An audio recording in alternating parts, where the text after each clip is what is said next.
Welcome back to the Business Leaders of America podcast, where business leaders come to share their advice and journeys to success with existing and emerging leaders of America. Join us as we delve into the minds of these accomplished individuals, uncovering the strategies and insights that have propelled them to the top. Whether you're an established leader or an emerging force in the business world, this podcast is your go-to source for the knowledge and inspiration needed to navigate the dynamic landscape of American business. Now, here's your host, Dylan Bloyd. Hello, everyone, and welcome back to the Business Leaders of America podcast. Our guest today is not only a giant in the realms of sales and leadership, standing at an impressive 6'8", but he's also a seasoned motivational speaker, author, and sales expert. In the late 90s, he played a pivotal role in building the seminar division for none other than Tony Robbins, quickly becoming the number one performer, changing the game for selling within the Robbins organization. For the past 25 years, he's been a sought-after keynote speaker, but his journey hasn't been without challenges, from a 2-year battle with chemotherapy between 2017 and 2019 to emerging stronger on the other side. He's faced adversity head-on. Today, our guest is a sales director for Body Balance System, bringing his wealth of experience to health and wellness industry. As the creator of the virtual video-based interactive course, Life Skills for Success, he's on a mission to empower young people with the skills they need for a successful life. Get ready for an insightful conversation as we dive into leadership, sales, personal development, and the extraordinary journey of our guest. Please join me in welcoming Dan Lier. Wow, that's quite an intro. Thank you so much. I'm so happy to be here. Yeah, I've been watching some of your live speaking engagements, so I figured I had to match the intensity. Right on. I appreciate that. Yeah, of course. All right, Dan. Well, if you could please give us an intro on yourself and how you got to where you are today.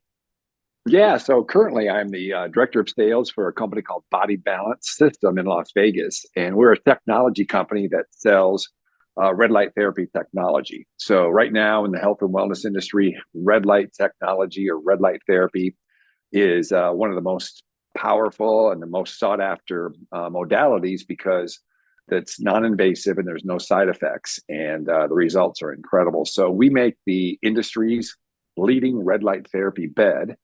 And so what that looks like is what most of them look like, if you will. If you look like a tanning bed, and they basically just changed it so it's red light. But unfortunately, those type of beds don't work because the red lights, unlike UV lights, have to be very close to your body. So when you see those tanning bed designs out there, that's more of a psychosomatic type of therapy because nothing's really happening on the top of your body. But our bed is designed for red light therapy. It's got a zero gravity bottom, and the top canopy comes down. Unlike a tanning bed, it comes from the end of the bed and it comes down up on you and lays on your chest and over your face. So it's a canopy that comes up and down. And so we're doing incredible with it. We just opened up a big account called Canyon Ranch, which is one of the top wellness centers in the U.S. They've got 5 or 6 locations. We just sent a bit out to Tucson, went out to Fort Worth, and we'll be doing the rest of their locations as well. Here in Vegas, we've got our red light therapy bed. It's called the Ovation ULT. It's at the Badara Spa, the Aria Spa. We have one going in the Bellagio and the Park MGM Spa. And early in 2024, we're going into the Red Rock Resort Spa and the Green Valley Ranch Spa. If you're not around Vegas, you probably don't know what those are, but those are very nice casinos that are off the strip. Right. So anyhow, yep, that's what I'm doing now. And so we are looking to disrupt the market. And I'm really, passionate about health as a result of my background and whatnot. So having a good time, meeting some new people and doing some good things out there to help people heal. Right. Yeah. It sounds like you guys are just about everywhere over there now. We're working on it, man. We're working on it. For sure. All right. So kind of getting into your previous background, your time working with Tony Robbins, and that must have been a very significant experience. How did your role shape your understanding of sales, leadership, and personal development? Yeah, good question. And it was an incredible experience. I wouldn't be truthful if I didn't say it didn't change my life. Right. Being in that environment. I mean, I felt like when I got there, I was mentally strong and mentally tough, just because of the way I was brought up and my sports background and whatnot. I felt like I had the edge there. And, I played college basketball, won 2 straight national titles. And of course, when you're playing sports, there's always adversities and pushing through to success. So I felt like I really had a good mindset. But when I went there, you're talking about a whole different ballgame where you've got, 10 people, including myself, that were essentially living on the road in this environment that was, always upbeat, no excuses, overcome, that type of thing. Yeah. And so what we were responsible for is selling tickets to Tony Robbins' seminars. He had a one-day business seminar called Strategic Influence. And we would sell tickets to that event. Now, this is pre-internet because there was no internet back then. So we actually had to go talk to people. So our job was to go into companies. So like, for instance, we would go to New York City. We would be there for about 12 weeks. And myself and 9 or 10 or 11, 12 other people would be in that market. And we would be giving free, if you will, complimentary peak performance workshops for companies. Anybody who was in sales, car dealerships, real estate, finance, anybody in commission sales, mortgage. And so we would go in there. So for instance, like a mortgage company, let's say they have their weekly meetings on Monday mornings at 8. So we would just book ourselves into that meeting because every sales manager gets tired of doing their morning meeting because, they're doing it every week. So, hey, yeah, come in. We got a pinch hitter. The guy's the top performance guy from Robbins, come on in. And so we would go in there and do a 30 to 45 minute complimentary presentation based on what that sales manager or sales leader wanted their people to get better at, whether it was prospecting, overcoming adversity, overcoming objections, goal setting, attitude, anything like that. And then at the end, we would sell tickets to his live event in that city. So if we were in New York, obviously we were selling tickets to go see Tony Robbins at Madison Square Garden or the Javits Center. We were there multiple times. And so we were collecting cash, checks, credit cards, and on the spot. And if you didn't close that day, you weren't going to sell a ticket. And we were on 100% commission. Wow. So it was an incredible experience. Most people lasted about 18 months, if they lasted at all, because it was so challenging. I was there for 6 years and I did that with intention because when I got the job, I was about to be a father. So I had my wife come out with me and she traveled with me. So like literally every 2 to 3 months, we would move to a different city. And so pretty soon I had a little son and we were doing the same thing. And I just realized that I didn't want to get off the road till I was ready, meaning I had a bunch of money in the bank and I had my skills to where I wanted to go. So I stayed for 6 years. And when my son was, my daughter was born as well. And then when my son was ready to go to kindergarten, I'm like, nah, I'm not doing the homeschool thing and traveling across the country. That's a nightmare. Yeah. So we departed, left Robbins. He gave me an incredible severance package, Awesome. Or whatever kind of package you call that for good work. Yes. And I started my life out in South Bay, California, which is like Hermosa Beach, Redondo Beach, Manhattan Beach, which is a nice area out there. And I live in Vegas now. So anyway, it was an incredible experience. I learned a whole lot. Being around him was incredible. After the first year and a half, I became the sales leader, or what we call the manager. So I would hire and train all of the new field sales reps. So if someone came on board and wanted to get interviewed, I would interview them, hire them or not, and then I would train them so they could go out and speak and sell tickets. And so we had two different teams that were selling across the country. One was selling tickets for the one-day event, and the other team was selling tickets for the 3-day, what's called the UPW, which is Unleash the Power Within. That's the Firewalk event. And so I was managing both of those teams across the country. So my life was really wild. Yeah. So in 6 years with Tony Robbins, I lived in 30 cities. Whoa. And so it was just wild. You go into we'd go to a corporate condo or a corporate apartment that was fully furnished. We do our duty there for 2 to 3 months, sell the tickets, fill the venue, go to the next city. So that was wild. Oh my gosh. Yeah. Almost militaristic type, but even faster, moving faster. Yeah. It was crazy. So after the event, let's say, for instance, like we did an event in New York City, Tony would do the full day event. Then the procedure was we'd have a big dinner together where he would address every one of the teammates on things that they could do better or some shortcomings. And prior to that meeting, I would be the guy that would go up to his suite and kind of debrief him on the cycle, which was what we called our 2 to 3 month selling cycle in that city. So I would debrief him on who's doing what I perceived their challenges were, and then he would address them at the dinner. And that's how things rolled. So that's awesome. It was a great event, learned a whole lot, and set myself up for success as I launched my career after Tony Robbins. Right. Do you keep in contact with him at all still? No, I mean, I can get to him if I need to, type Right. thing. But he's like a corporate rock star. So Yeah. Always busy. he's got guys around him, people around him. Right. It's ridiculous. So Yeah. I'm obviously still friendly with him, left in good graces, and he's a great dude. Thank you for sharing that. That is really, really Absolutely. awesome. Yeah. Yeah. So going through the 2 years of chemo in 2017 and 2019 is undoubtedly a challenging experience. How did this period impact your perspective on life, leadership, and success, and what lessons did you draw from it? Man, oh man, I think we could do a whole podcast on that. Yeah. But and if I could summarize that, it's just like, you never think that you're going to get something like that. You never, I was a healthy guy. I mean, healthy as far as working out. Now, food wise, I thought I was healthy, but I was drinking some sodas and things like that. And Yeah. eating the regular food that, the stuff with all the processed food. But anyway, long story short, 2000 and probably about 2014 or 15, I just started feeling awkward. I mean, I just wasn't feeling right. I was tired, sluggish, and I started going to doctors here in Las Vegas. And the word in the street in Vegas is if you need something done that's serious, you need to get out of Vegas because our medical practitioners are not great. Gotcha. So I never really ran into that because I moved here in 2003 and I never had any serious problems. But, I found out very quickly. So essentially, they were telling me I had congestive heart failure. And I was like, well, what do you mean? I've always been in great shape. Well, he said, oh, you must not exercise. I'm like, oh, I sure do. Oh, it must be genetic. No, it's not.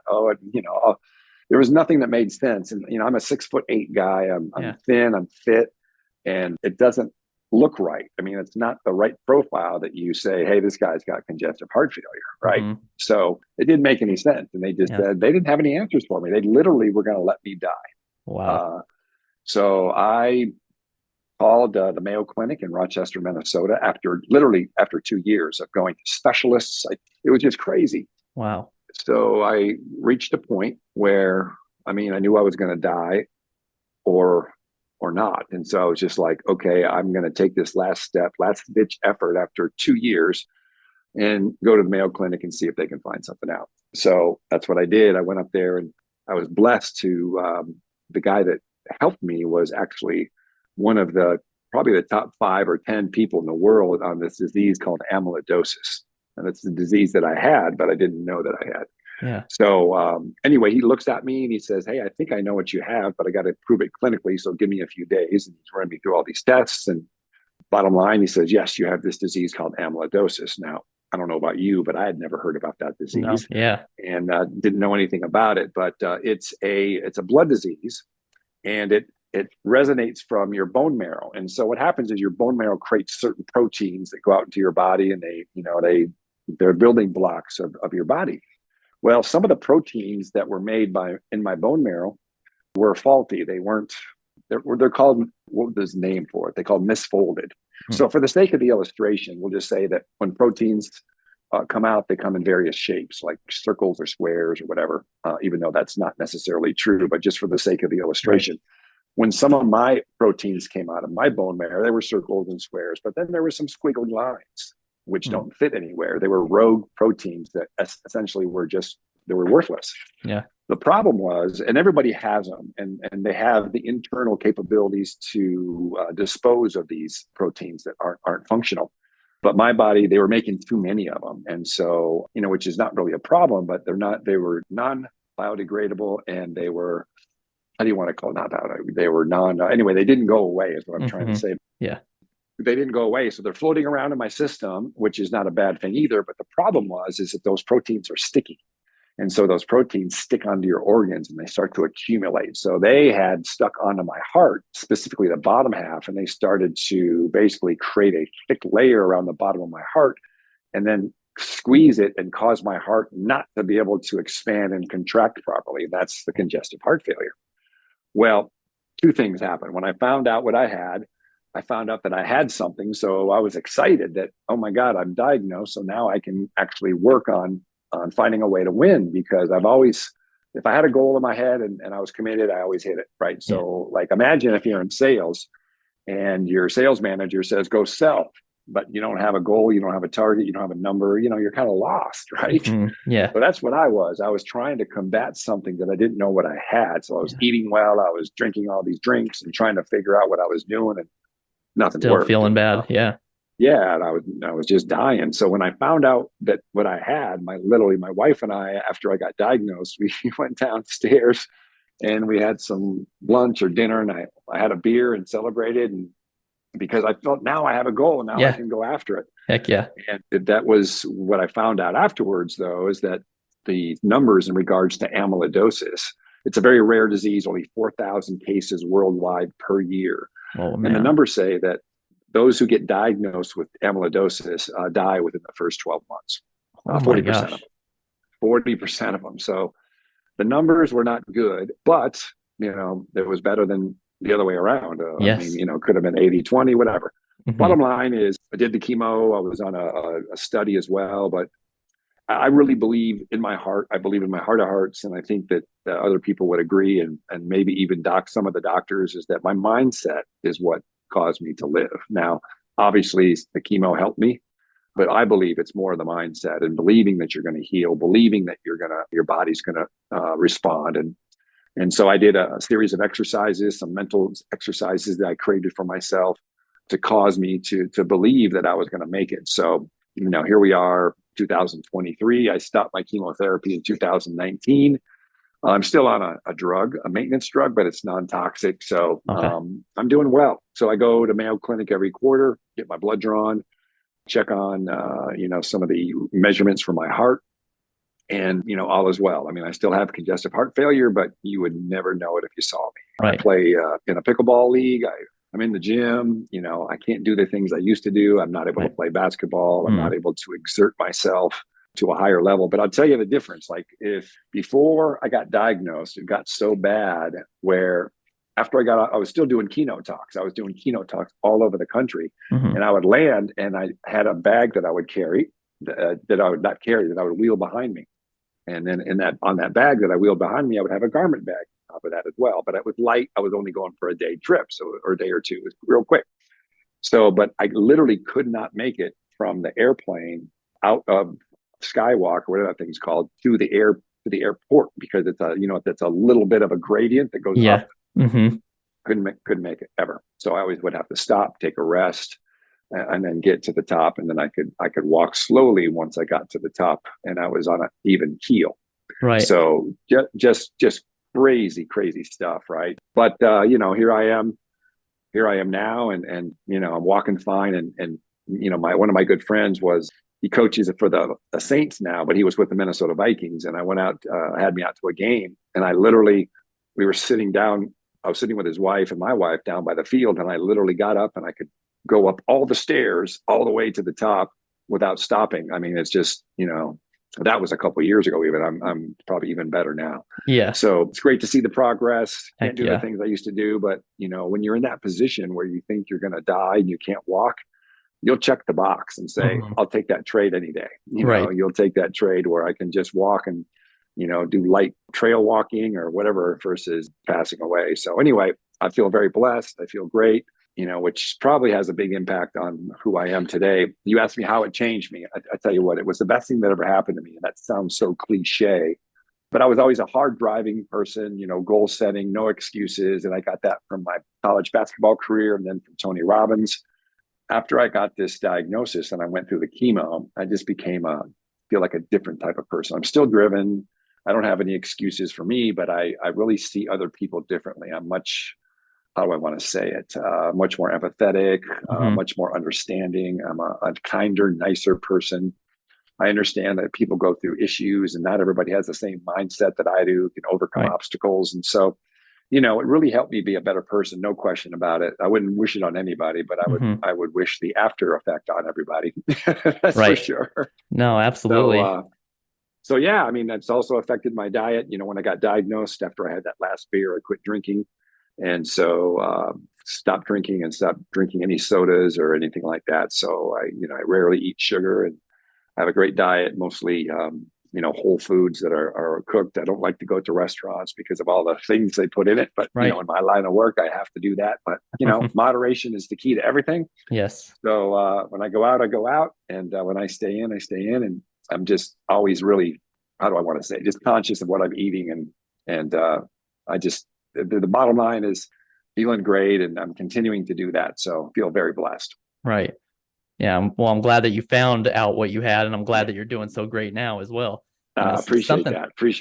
Something that stuck with me in that story was that you had a celebration with the beer, when you found out, which honestly, that is great because, you find out you have cancer, you find out anything, you can automatically go the other way. I think that's why with sports and being in leadership is so important and so imperative in life, because it teaches you to push through adversity, and if you didn't have those line of work, if you didn't play in sports, there's a chance that you could have went the other way.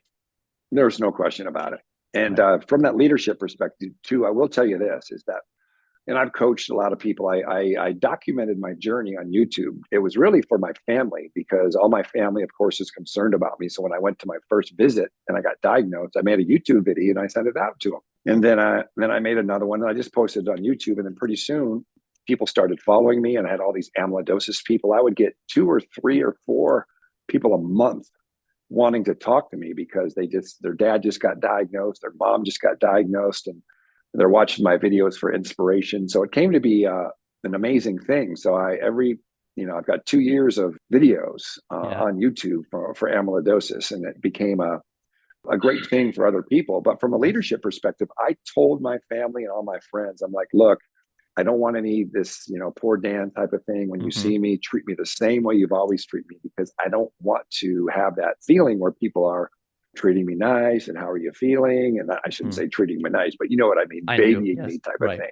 And so, because I feel like psychology is 90% of it. So if you're treating me the same, I'm going out and doing the same things. I've got thoughts in my head about healing and what I'm going to be doing when I'm 70. And I don't need you to tell me that you're sad for me, right? Yeah. Because I'm not sad for myself. Exactly. So I need you to support me, and I need you to just help me with your energy and your positive vibes. And if you can't do that, then just don't see me. Right. Yeah. No, so absolutely. That was my message. Yeah.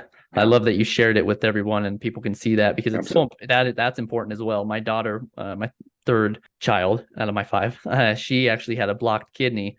And oh my gosh, on Facebook groups and different videos that we've seen from other people experiencing it, helped us in so many ways, even from just the diapers that she wore, because her ureter tube was sticking out of her stomach. And so I know I'm going a little bit of information, but yeah, we just having pads help cover that when she's wearing diapers. I mean, just little things like that is so important. And so thank you for sharing that with people and helping that message get out there so people could cope a little easier and know that there is a positive aspect of it and positive side to it, with you surviving and being as healthy as you are right now.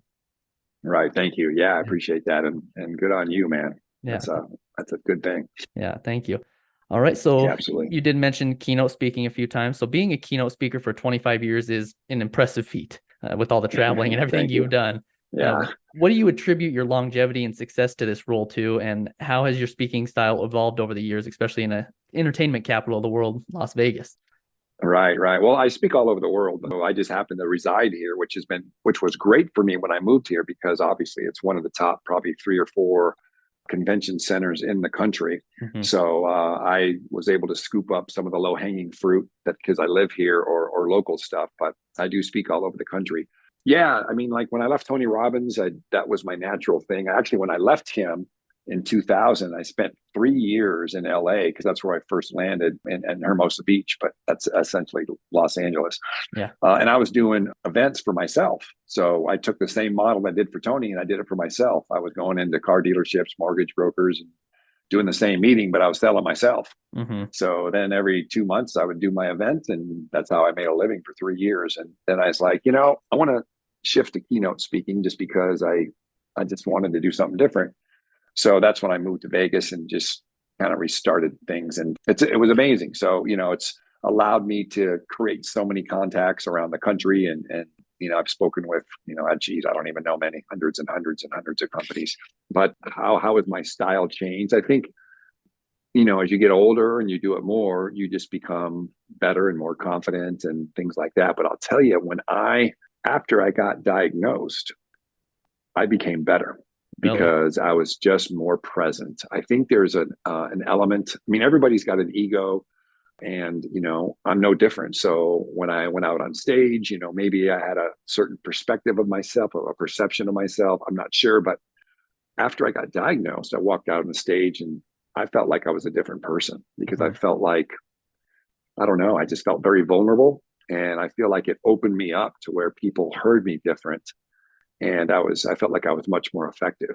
So it was amazing. I felt like I got better. And then what happened was in last year, the year before, whenever it happened, when the pandemic happened and they shut down the country, they shut down my business. The government literally came in and shut down my business and said, we're going to stop people from traveling, so you don't work.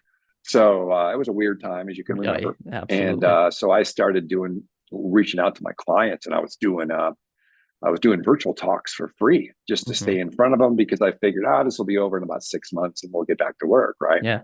Well, we all know what happened. So I started going out and people say, well, there were virtual, you could have done virtual. And I did do virtuals, but at the time, virtuals were paying 10% of the normal fee. Ooh. So, think about that. Yeah. So, and then as time went on, it got up to be half of your normal fee. The only people that were getting full fees on virtuals were celebrities, or, number one booksellers, or, the people that are charging 150 grand for a keynote. So anyway, that was wild. And so I was consulting for this company called Body Balance here in Las Vegas. They're the technology company that makes the red light therapy products. I did a 90-day contract with them. And after 3 weeks, they offered me a full-time position with equity in the company. I grabbed it because in my mind, I was like, wow, this is awesome. Something stable for me in this weird time. Plus, I can open up more knowledge and learn about new things. I was always interested in health and wellness. Plus, in my health background, I was really interested in this red light therapy stuff. So that's what I've been doing. My goal is we're kicking butt here. My goal is to help this company grow and then sell in the next 24 months.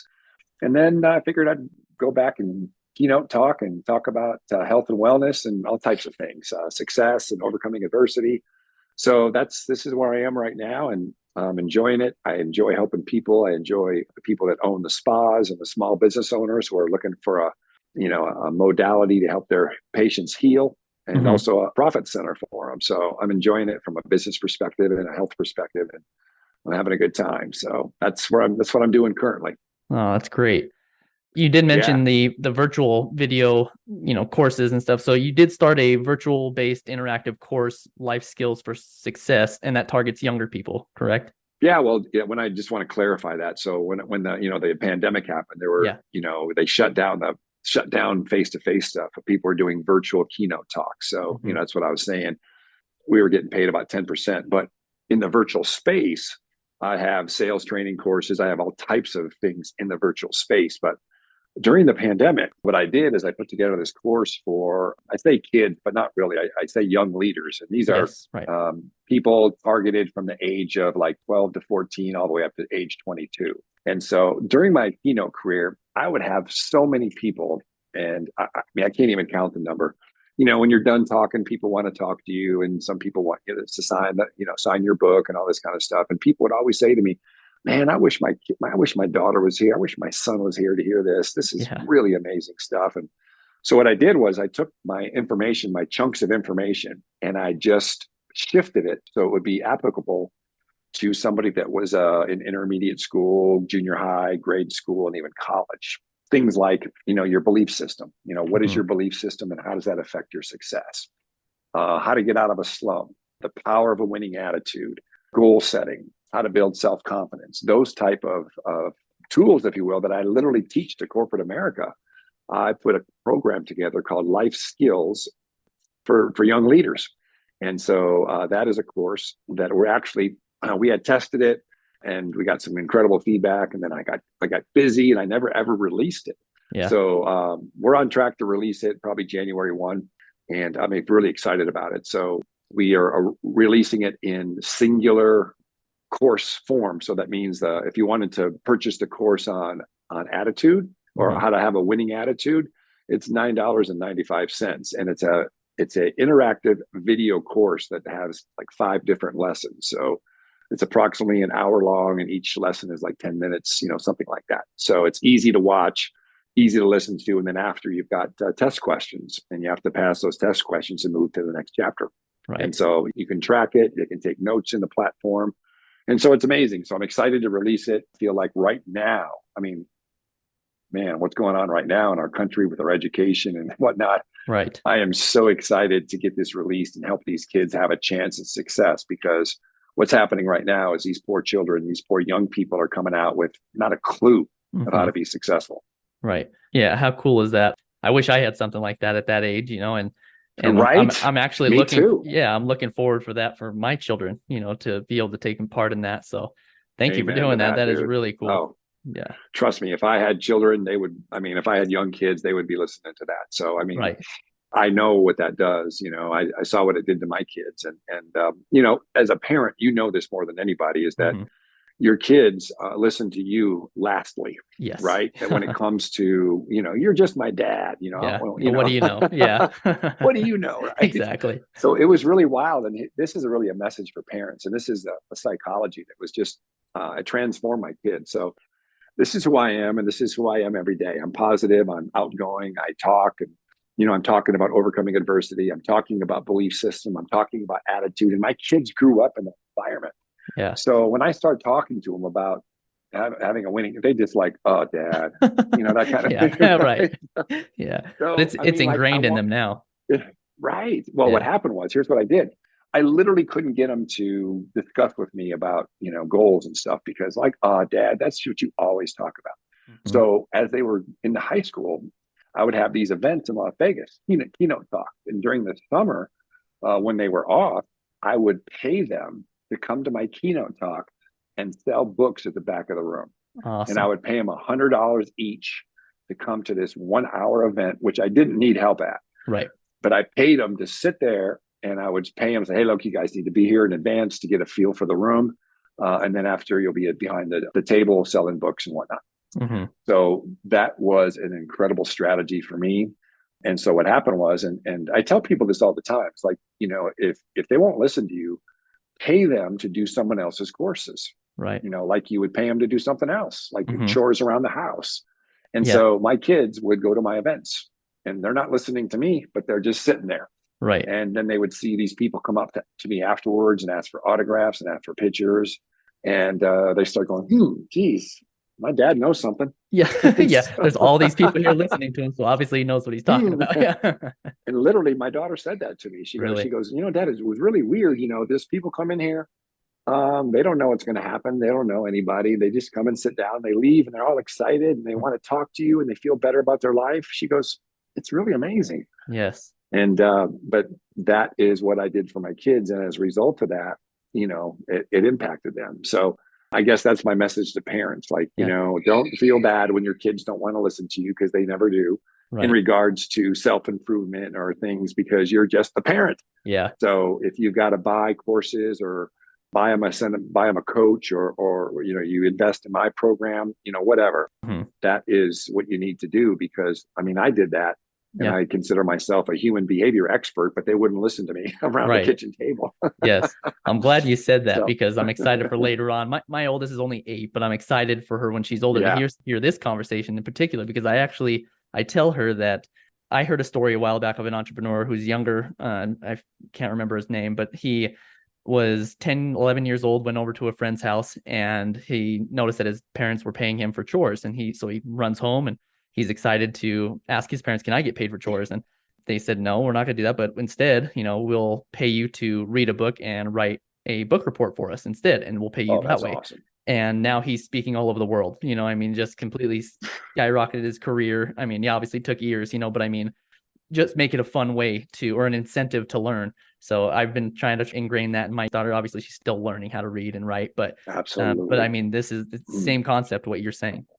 That's powerful. That's a great story. That is an absolute great story. Thank you.